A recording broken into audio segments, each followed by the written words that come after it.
This is now the second state in the U.S. that has pushed out these regulations really tied to the insurrection of January 6th and President Trump's alleged role in it.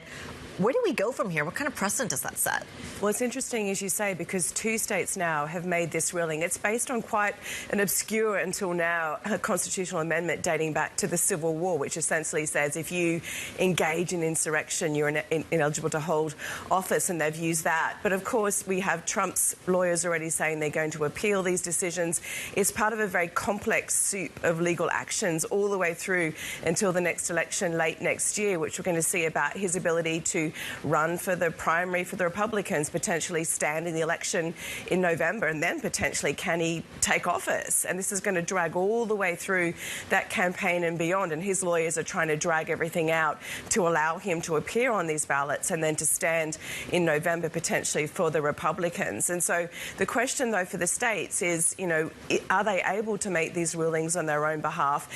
Can the Supreme Court come in and give an overall sort of sense of guidance about this amendment back to the Civil War? Can they apply it or not? It's really unclear how it can be used. And so that's all going to sort of add to that very tense political environment we're already seeing in the US ahead of the election. And really all this does in the end is play probably to Donald Trump's supporters, to his base. He says it's politically motivated, and that's what they're hearing. I mean, that's what you see every time one of these court cases come, and not protesters, but in fact gaggles of support around President Trump in doing this.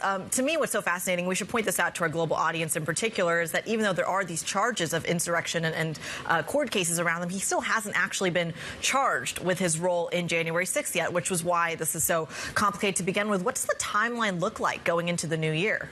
Well, obviously, we're only weeks out from the Iowa primaries. That's the first sort of starting gun, really, formally for the Republican campaign, and then it kicks off from there through to Super Tuesday, which does, I think, involve Maine in March or so.